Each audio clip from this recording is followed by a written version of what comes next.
우리가 사사기를 지금 같이 보고 있습니다. 네 번째 사사기 설교입니다. 그동안 등장했던 사사는 갈렙의 아우 온니엘입니다. 기억나시죠? 그리고 소모는 막대기로 블레셋 사람을 무찔렀던 삼갈 이야기가 있습니다. 너무 짧기 때문에 그냥 지나갔어요. 그리고 왼손잡이 에훗의 이야기가 있었습니다. 왼손잡이 에훗 이후에 하나님께서 평화를 주셨죠. 그런데 또 악순환을 시작하는 것입니다. 뭡니까? 죄악을 짓는 거죠. 어떤 죄악입니까? 그 죄악의 내용을 우리가 사사기 5장 8절에 보면 무리가 새 신들을 택하였다 이렇게 말합니다. 우상 숭배한 것입니다. 내 삶의 근간이 하나님 이외에 그 어느 다른 것이 될 때에 우리는 우상 숭배하는 것이죠. 우상 숭배 때문에 그들은 고통을 당하기 시작했습니다. 가나안 왕 야빈이라는 사람이 이스라엘을 핍박하고 학대하기 시작하였는데 정말 과거에 했던 것보다 훨씬 더 심하게 그들에게 고통을 주었습니다. 그의 군대 장관 시스라는 철병거 900승을 가지고 전쟁을 했습니다. 징번호 말하면 최신의 탱크를 말하는 것이죠. 이스라엘이 도저히 감당할 수 없는 완전 무장한 최신의 탱크입니다. 여러분, 하나님 외에 그 어떤 것을 우리 삶의 원동력이나 근간으로 삼으면 하나님은 하나님의 백성에게 고통을 주십니다. 지금 이 일이 일어나고 있는 것이죠. 여러분, 이스라엘은 가만히 있지 않았습니다. 여호와께 부르짖었습니다. 그래서 사사를 보내십니다. 그 사사는 여선지자예요. 드보라입니다. 드보라를 보내셨습니다. 그리고 드보라는 본인이 직접 전쟁하지 않기 때문에 바락에게 다볼산에 10,000명의 군사를 이끌고 가라. 그래가지고 전쟁을 하게 합니다. 그래서 기손강에 있던 시스라의 900승, 철병거 900승과 싸워서 완전히 승리합니다. 그리고 시스라는 혼자 겨우 살아서 도망갑니다. 그래서 근처에 야엘이라고 하는 사람의 집에 들어가게 되죠. 거기에서 우유 부대에 우유를 마시고 잠시 잠들었을 때에 야엘이 시스라를 처치합니다. 그래서 전쟁은 끝나게 되는 것이죠. 이것이 오늘 이야기입니다. 4장과 5장의 긴 이야기를 제가 정리해 드린 것입니다. 이 이야기를 통해서 우리가 배우는 것이 있습니다. 오늘 본문은 우리가 배우는 내용을 수식어로 이야기하고 있는데 그 수식어는 이와 같이라는 수식어입니다. 오늘 본문에 이와 같이라는 수식어가 2번 나옵니다. 먼저 4장 23절을 같이 한번 읽도록 하겠습니다. 시작. 이와 같이 이날에 하나님이 가나안 왕 야빈을 이스라엘 자손 앞에 굴복하게 하신지라. 드보라의 승리를 설명하고 이와 같이 승리하였다. 이렇게 성경은 말합니다. 이와 같이라고 하는 것은 여선지자를 사용했다는 것입니다.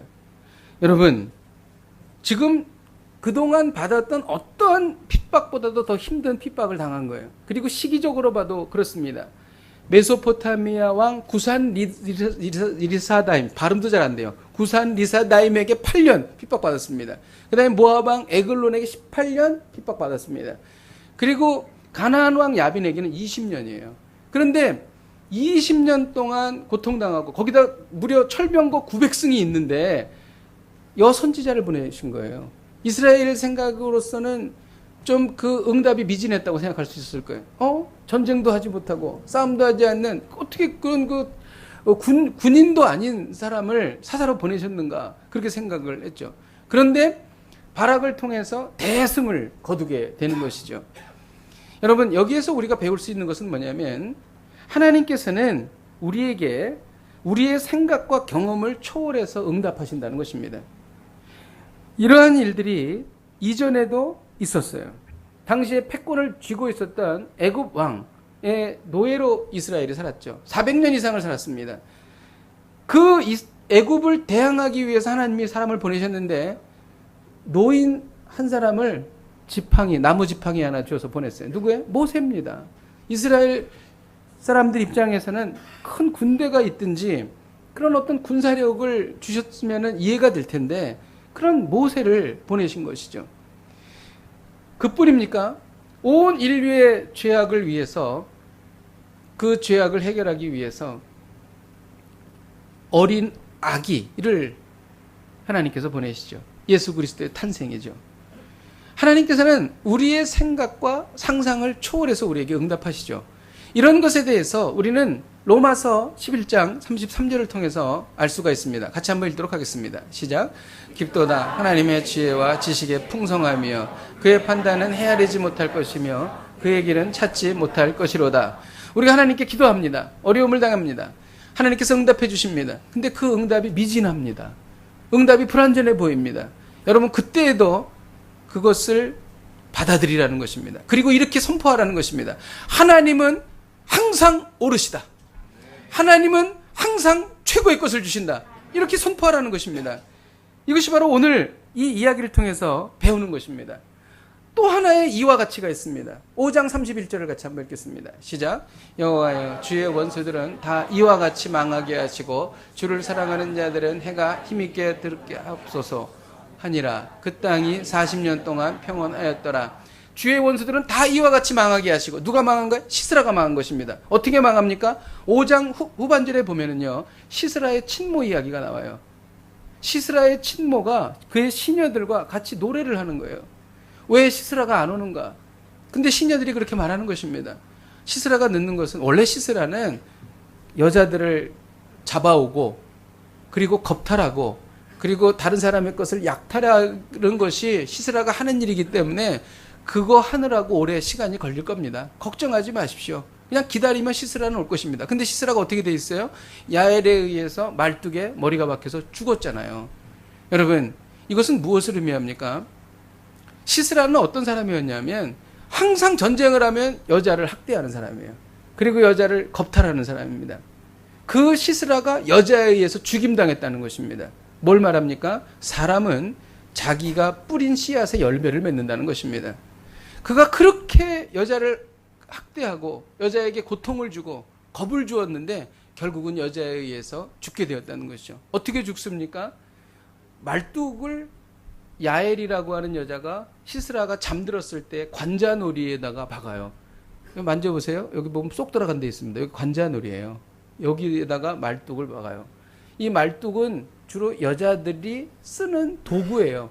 당시에 천막을 치는 일들을 여자가 했습니다. 그러니까 말뚝을 하죠.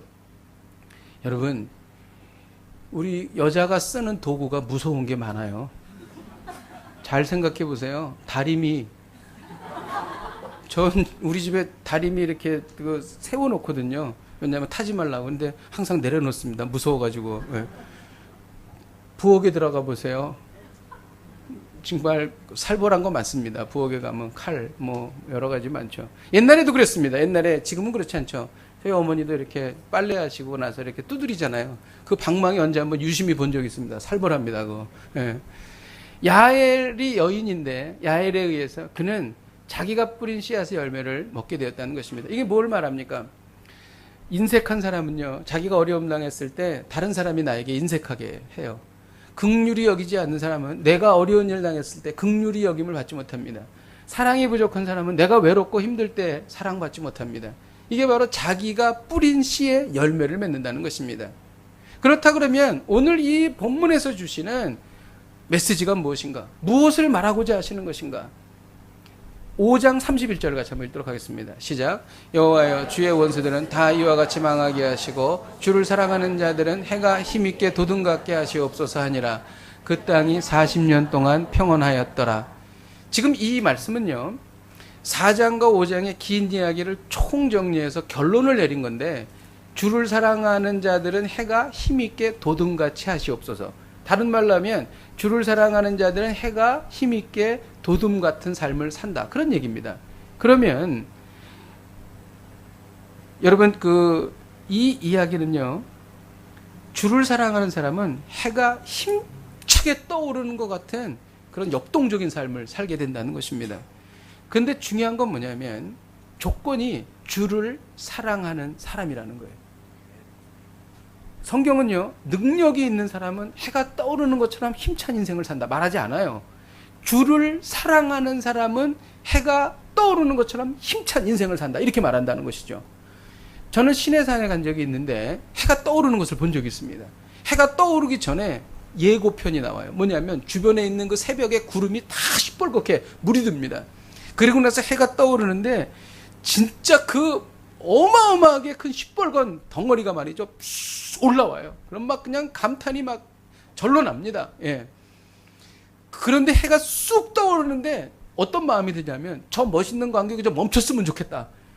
안 멈춥니다. 그냥 올라갑니다. 그리고 어떤 생각이 드냐면 그걸 멈출 수 있는 사람은 없다. 그렇죠? 그 떠오르는 해를 누가 멈추겠어요?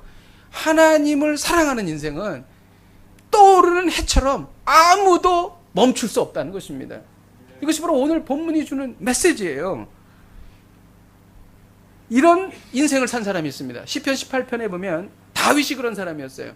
시편 18편의 시작은 어떻게 시작하냐면 나의 힘이신 여호와여 내가 주를 사랑하나이다. 내가 주를 사랑한다는 것을 전제합니다. 내가 주를 사랑하기 때문에 어떤 일이 생겨요? 주는 나의 반석이 되십니다. 주는 나의 요새가 되세요. 주는 나의 방패가 되십니다. 주는 나의 산성이 되시는 거예요. 왜? 주를 사랑하니까. 그리고 나서 적들 중에서 가장 우뚝 세우신다. 그리고 적들을 물리쳐 주신다. 그런 인생을 살게 된다는 것입니다. 그게 바로 다윗의 인생이었어요. 그 이유가 뭔지 아세요? 주를 사랑했기 때문에. 그렇다 그러면 주를 사랑하는 것이 너무나 중요하죠. 그러면 주를 사랑하는 것이 무엇인가? 주를 사랑하는 것이 어떤 것인가? 본문에 있겠어요? 없겠어요? 있겠죠. 메시지를 주시면 그 설명을 해 주시겠죠. 여러분, 하나님을 사랑하는 사람은 경건한 사람입니다. 4장 5절을 같이 한번 읽도록 하겠습니다. 시작. 그는 에브라임 산지 라마와 베델 사이 드보라의 종려나무 아래에 거주하였고 이스라엘 자손은 그에게 나와 재판을 받더라. 드보라는 칼과 창을 들고 나와서 싸운 용사가 아니었어요. 드보라는요 지혜와 지식이 있는 사람이었습니다. 그리고 그는 상담과 지도를 했던 사람이에요. 사람들을 지도했던 사람이에요. 그래서 그는 어디에 있었냐면 종려나무 아래에 거주하였습니다. 거기에서 사람들을 만나서 그들에게 재판을 해줬다고 하는데 이 재판은 조금 달라요. 물론 어떤 갈등이 생겼을 때 재판도 해줬지만 인생 상담을 해주고 영적인 일에 대해서 얘기해주고 또 이렇게 그 사람들의 마음을 그 사람들을 위해서 기도해줬던 그런 것을 말하는 것입니다. 이게 종려나무 아래예요. 이것을 보면서 우리가 신약에서 예수님의 제자 한 사람을 떠오르게 됩니다. 그 사람 누구냐면 나다나엘입니다. 나다나엘을 예수님이 처음 봤을 때에 나다나엘이 어디 있었을까요? 그는 무화과나무 아래에 있었습니다. 그가 무화과나무 아래에 있는 것을 보시고 예수님께서 보라 참 이스라엘 사람이라 그 안에 간사한 것이 없도다 이렇게 말씀하셨어요. 그 이유는 뭐예요? 그가 무화과나무 아래에서 하나님의 말씀 묵상한 것입니다. 무화과나무 아래에서 하나님께 기도한 것입니다. 무화과나무 아래에서 그는 경건 생활을 한 거예요. 그래서 이 드보라의 종려나무 아래가 나다나엘의 무화과나무 아래였습니다. 여러분, 하나님을 사랑하는 사람은 하나님의 말씀을 사랑하죠. 하나님을 사랑하는 사람은 경건 생활을 합니다. 그리고 깊은 영성을 갖기 위해서 애를 씁니다. 세상의 어떤 것보다도 내가 하나님께 나아간다면 내가 그것을 위해서 내가 희생하리라.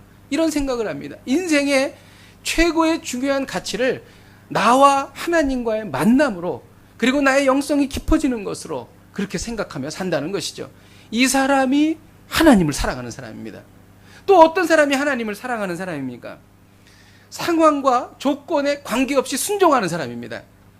4장 14절을 같이 한번 읽도록 하겠습니다. 시작.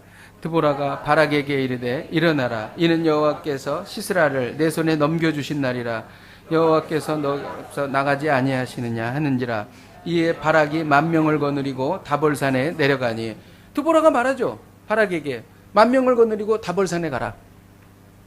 그때 바락이 뭐라 그러냐면은 이렇게 얘기하는 거예요. 드보라요 당신이 나와 함께 가면 내가 다볼산으로 가겠고 당신이 나와 함께 가지 않으면 나는 안 가겠습니다. 이렇게 얘기한 거예요. 이거에 대한 전통적인 해석은 이렇습니다. 바락이 믿음이 없었다. 그래서 하나님께서 허락하신 전쟁은 바락이 혼자 가서 10,000명 데리고 나서 싸우면 이길 수 있는데 드보라를 의지해서 같이 가자고 한 것이다. 그래서 결국 바락 나중에 야엘이 그 공을 차지하지 않았느냐.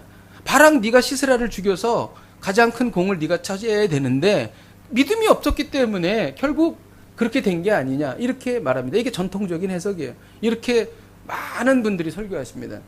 근데 저는 이게 마음에 와닿지 않았어요. 그래서 제가 주석을 여러 개 찾아봤습니다. 제가 얻은 결론은 이겁니다.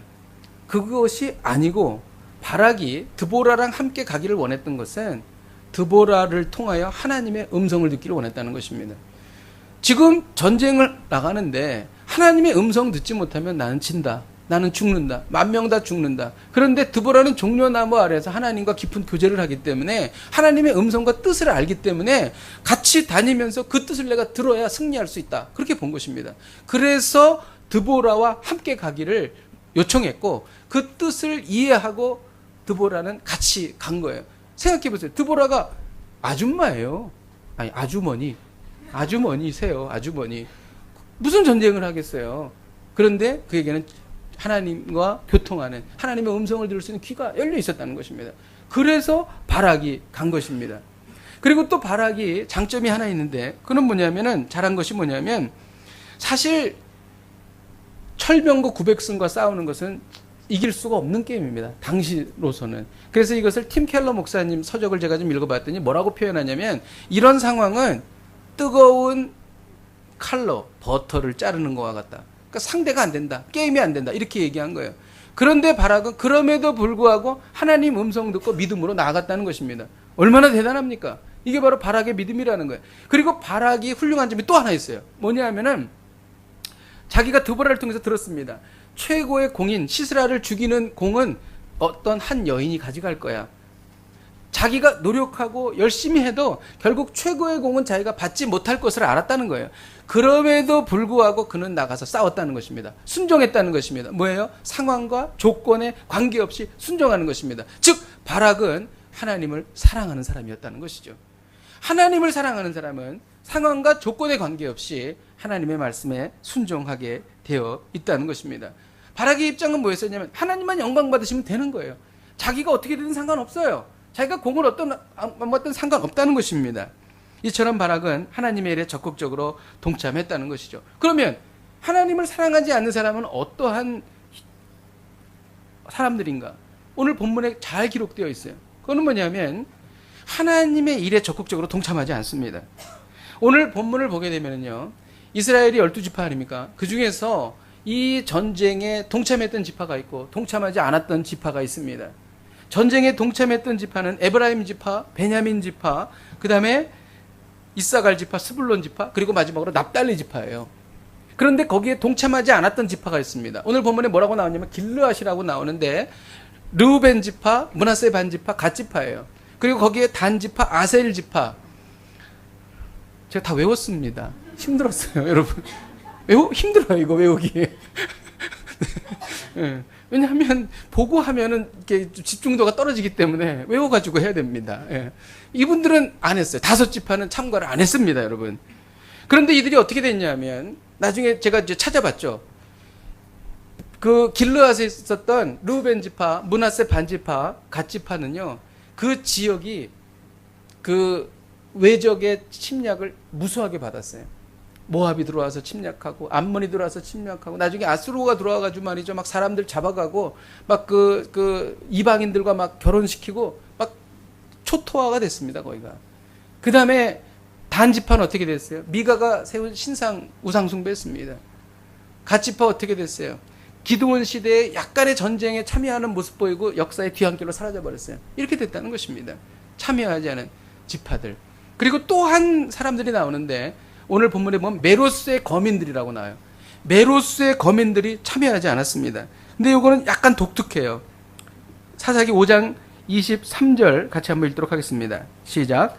여호와의 사자의 말씀에 메로스를 저주하라. 거듭거듭 그 주민들을 저주할 것은 그들이 와서 여호와를 돕지 아니하며 여호와를 도와 동사를 치지 아니하면이라 하시도다. 참가하지 아니한 사람 중에서 특별히 메로스를 짚습니다. 메로스는 어떤 지파 중에 한 지역에 살고 있는 사람들인데 특별히 메로스를 언급하시면서 거듭거듭 그 주민들을 저주해라. 그 이유는 뭐냐면 전쟁의 그 격전지 바로 옆에 메로스예요.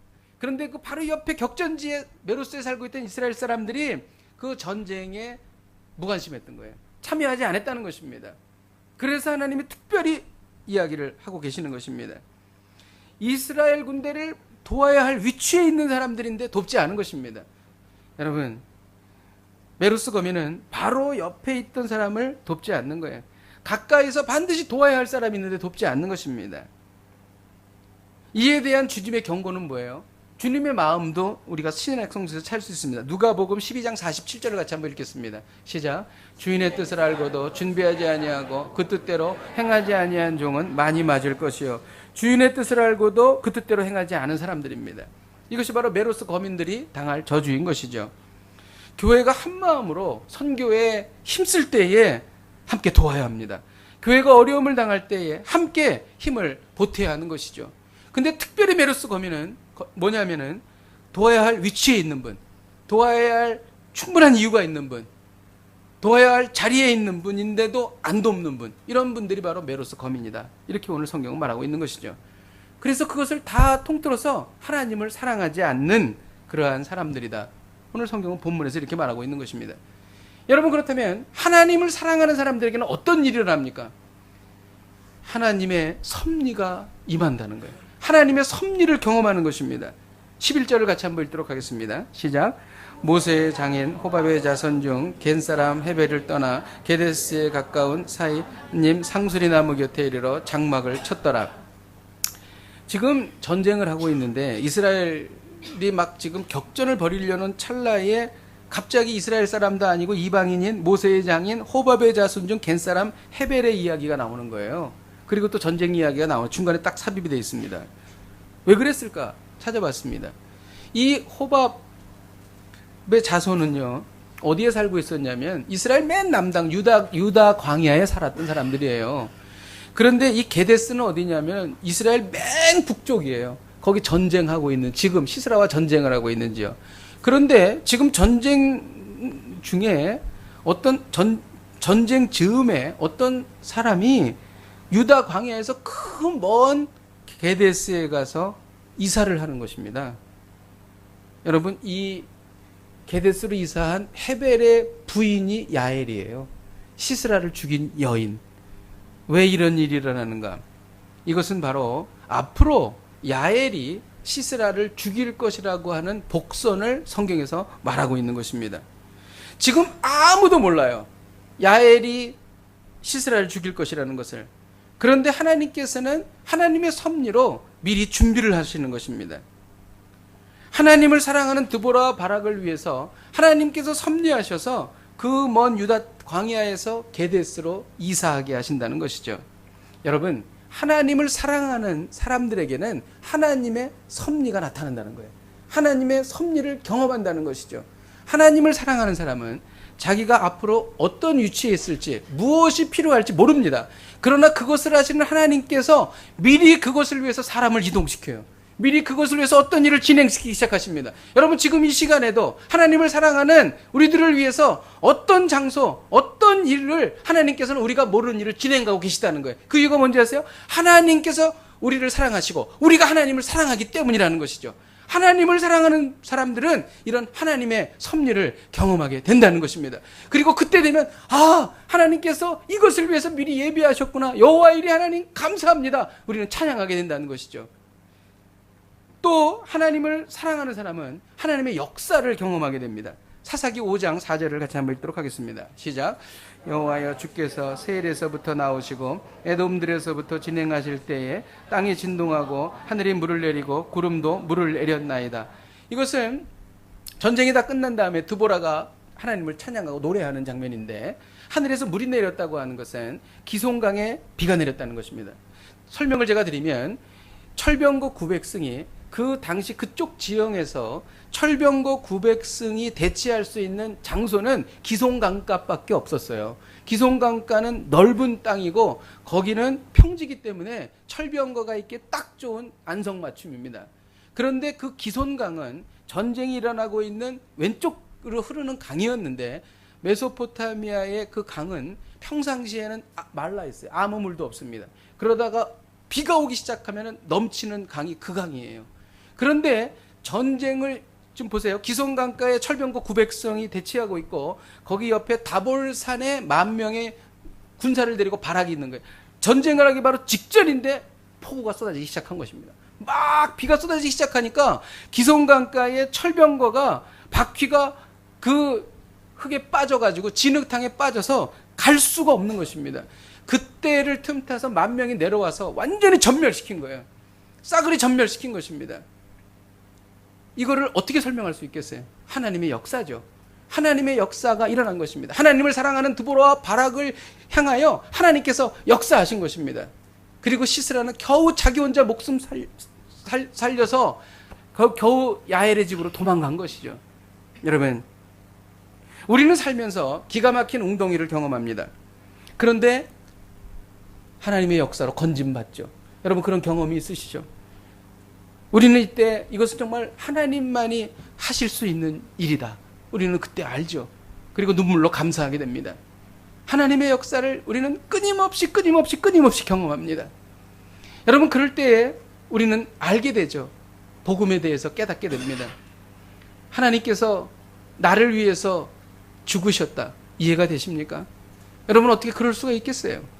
하나님께서는 이 세상 온 천하 하나님께서 만드신 피조물 중에서 하나님께서 피조물을 위해서 목숨을 버리는 대상은 사람밖에 없습니다.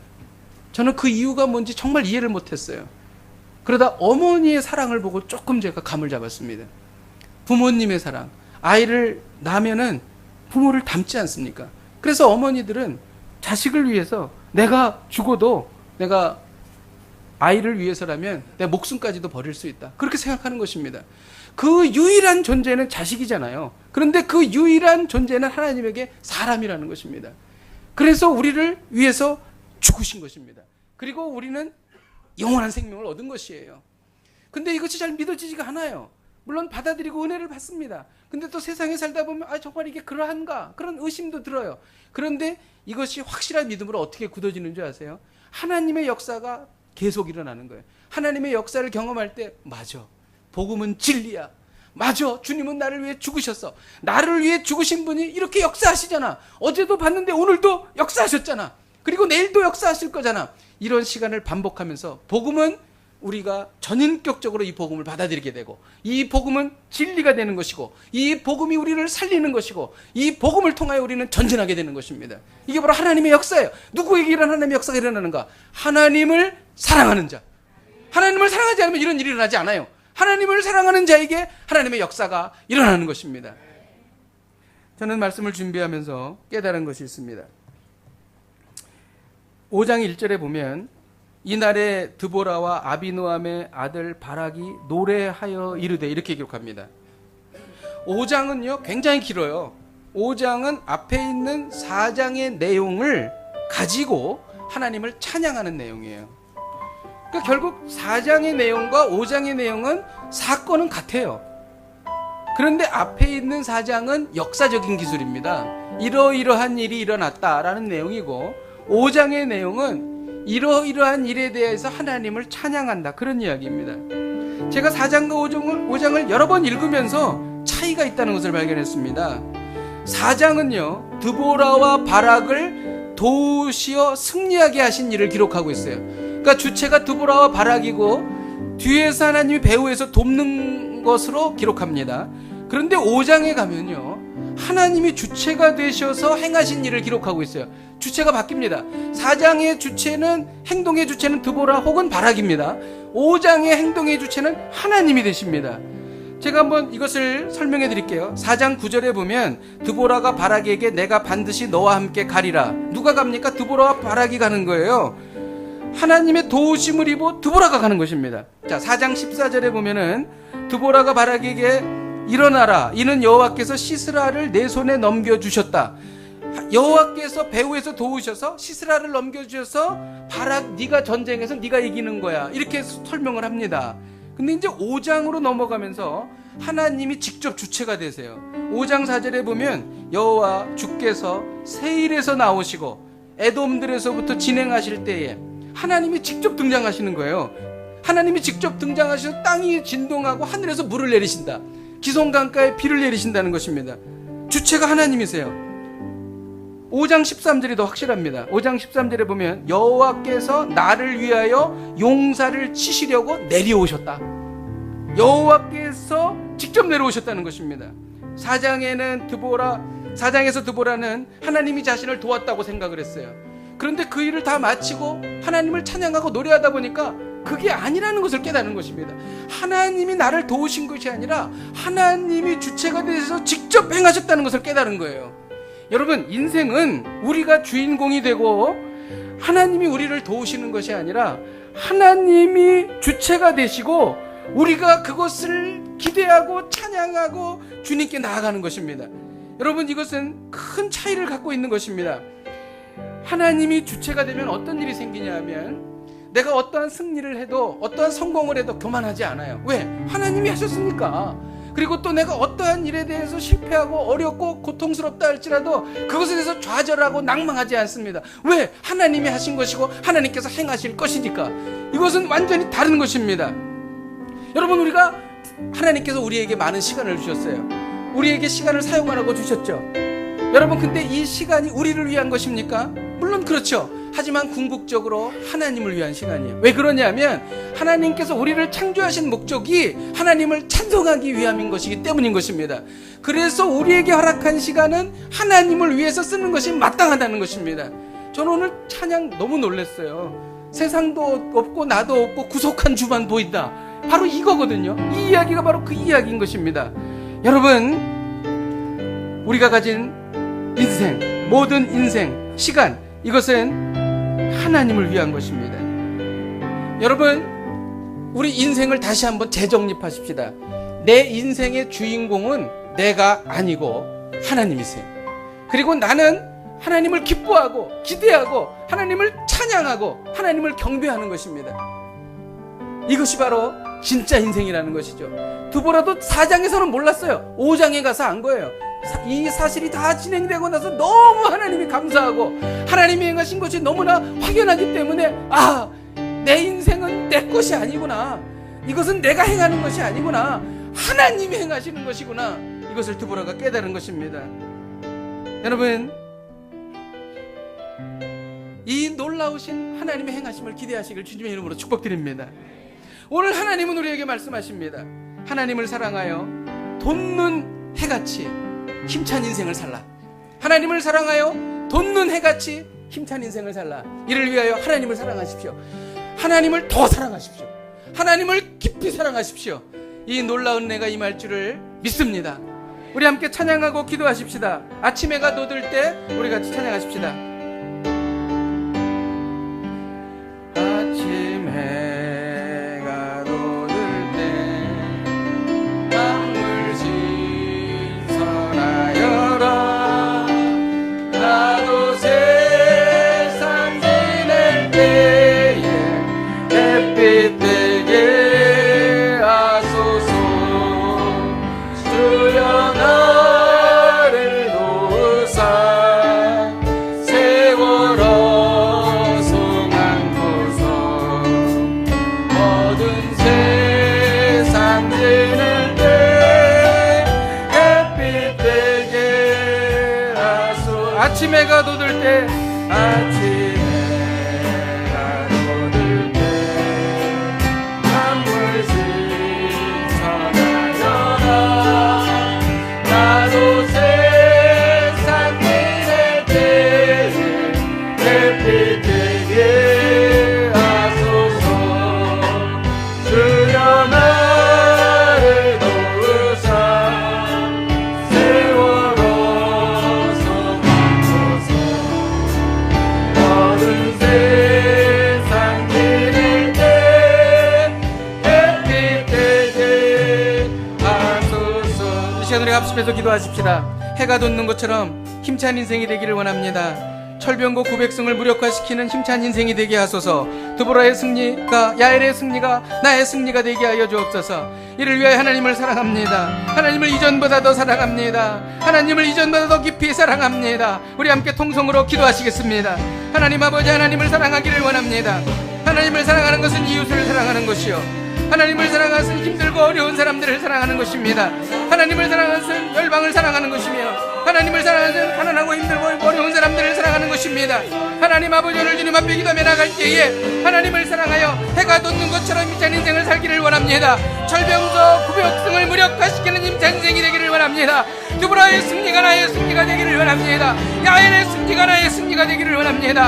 하나님 아버지를 위해 하나님을 사랑하기를 원하오니, 하나님을 이전보다 더 사랑하기를 원하오니, 하나님을 이전보다 더 깊이 사랑하기를 원하오니, 하나님 아버지, 우리가 그런 인생을 살게 하여 주옵소서. 우리가 이어서 기도할 때 내 인생의 주인공이 하나님이심을 선포합니다. 나는 하나님의 행하심을 기뻐하겠습니다. 기대하겠습니다. 찬양하겠습니다. 순종하겠습니다. 이를 통해 교만하지 않겠습니다. 이를 통하여 좌절하지 않겠습니다. 세상이 줄 수 없는 참된 평안을 누리게 하여 주시옵소서. 우리 함께 통성으로 선포하며 기도하시겠습니다. 하나님 아버지, 선포합니다. 내 인생의 주인공은 하나님이십니다. 내 인생의 주인은 하나님이십니다. 하나님을 선포합니다. 하나님 아버지, 하나님의 행하심을 기뻐하며 하나님을 기대하겠습니다. 하나님을 찬양하겠습니다. 하나님 아버지, 오늘 주님 앞에 기도하며 나아가오니, 하나님 아버지, 이를 통하여 교만하지 않기를 원하오니, 하나님 역사하여 주시고, 하나님 아버지 인도하여 주셔서 하나님 아버지 세상이 줄 수 없는 참된 평안을 누릴 수 있도록 하나님 아버지 도우시고 인도하여 주시옵소서. 하나님 아버지, 주여 오늘 시간 주님 앞에 기도하며 나아가오니 하나님 역사하여 주시옵소서. 하나님 아버지, 주여 도우시고 함께하여 주옵소서. 하나님 아버지, 우리가 인생을 다 살고 마지막 시간에 하나님께 드리는 말씀은 하나님을 사랑한다는 말씀, 고백입니다. 하나님, 우리가 어제보다 오늘 더 하나님을 사랑하기를 원합니다. 오늘보다 내일 하나님을 더 사랑하기를 원합니다. 하나님을 사랑하여 돈눈에처럼 힘찬 인생을 살게 하여 주시옵소서. 예수님의 이름으로 기도하였습니다. 아멘.